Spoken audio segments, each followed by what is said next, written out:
So we're talking about like spiritual abuse and spiritual neglect. And the spiritual abuse is something I saw up close via my mom. And spiritual abuse would be like when someone's chosen by God and they're trying to speak the truth. They're not trying to do it nasty. They're not trying to do it busted, disgusted, not trying to do it ugly, but speaking the truth, and God used them as a mouthpiece.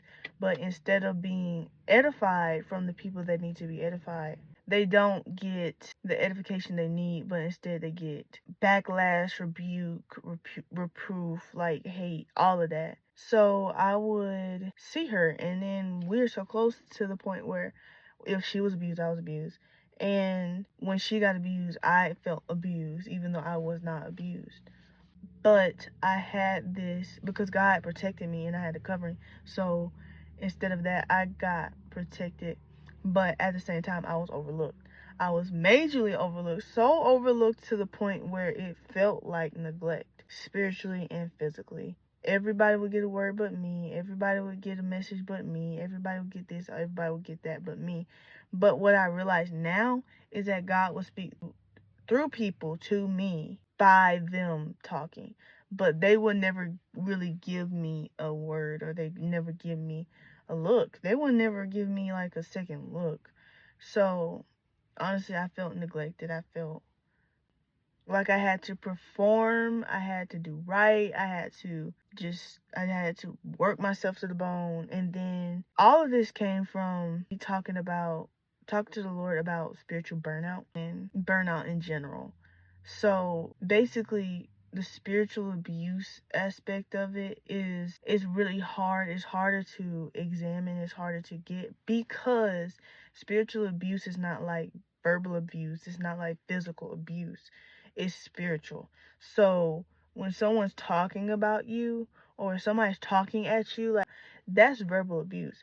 But when it comes to spiritual abuse and like a spiritual shepherd, like they're supposed to be watching over you, they will throw shade, they will make it so ominous. But if it's like a spiritually not really spiritually active church, nobody has like the Holy Ghost for real, like they have the Holy Ghost, but they don't have the Holy Ghost. If they don't have that, then it goes basically undetected. And then when you go tell somebody about it, like, you can't just tell the therapist.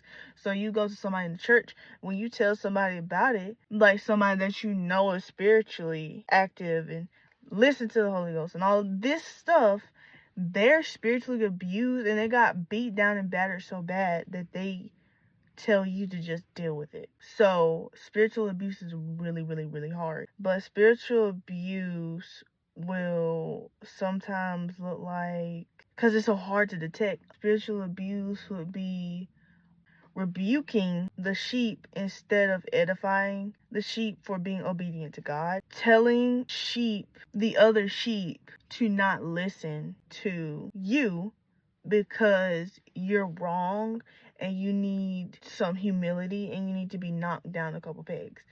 So they turn the flock against you, whoever is around you. 3, you are immediately cast out spiritually. And that kind of looks like you don't know you might be a song leader or a pastor, associate pastor, or like a dance coordinator in the church or whatever, and they won't tell you anything about anything. They will change stuff. They will not invite you to any retreats. They won't invite you.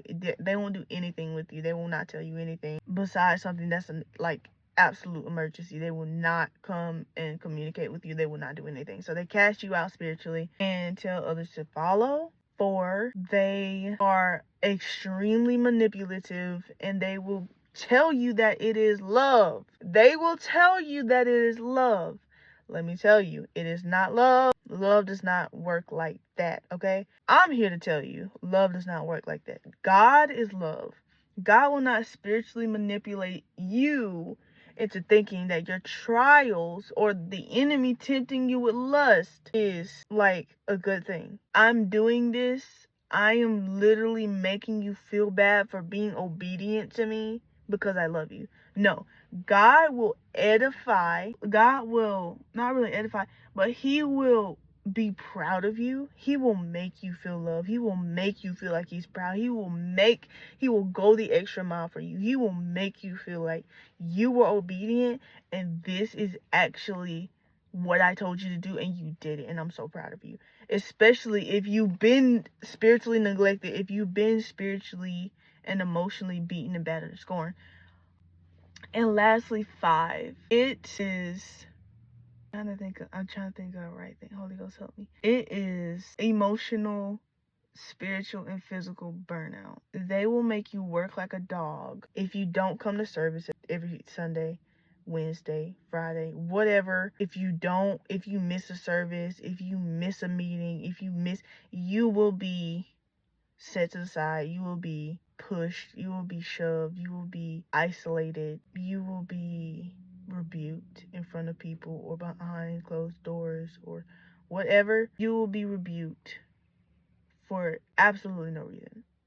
So what you do as someone that is spiritually manipulated, spiritually abused, or spiritually neglected, you will work yourself to the bone until one day the devil will just tell you to or you just, not really the devil, but you just feel like, okay, I'm done. Which is not good. You should never be done. He will never, it says in his word, God said he will be a pavilion.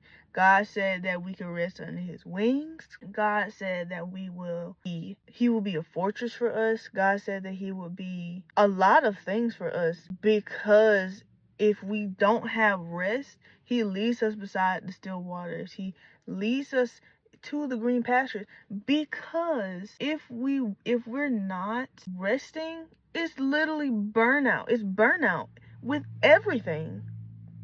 This is not like, okay, it's just spiritual burnout. It's not. No. Spiritual burnout is just as, sorry. Spiritual burnout is just as harmful as burnout. Like burning out from a job, burning out from a passion, burning out from not having rest from the kids, or burning out for many reasons. Burnout is burnout. Okay? So God gives us rest, and God gives us rest in season. So all of this to say that I felt the need to say that, because spiritual abuse is not a joke. Spiritual abuse will really only be noticed by people that are in the Spirit of God, who are in the Spirit of God, or who work in the Spirit, who work and kind of function in the spiritual realm. So it's not like, okay, because who said that spiritual abuse is a godly thing? Because I want to talk to them. Because spiritual abuse is not a godly thing. Rebuke is a godly thing. Reproof is a godly thing. But no, not some type of, this is not a game. It's not a game. And I know it's not a game because I've seen it firsthand. But that was spiritual abuse. I feel like I needed to kind of say that. And there's so many other people that have so many more points on this, but so many other points on spiritual abuse. I will say there are other types of ways that spiritual abuse can happen, and it's not just mental. I just felt the unction, like the Lord just unctioned me to say that, to just talk about spiritual abuse. Sorry, I had to change the camera, but the spiritual aspect of it is performance based. It is very horrible to deal with, because I am currently 18. So I was feeling this stuff when I was like maybe 8. Like the neglect and the need to just be more, I guess, for people. It's not something that should go unchecked.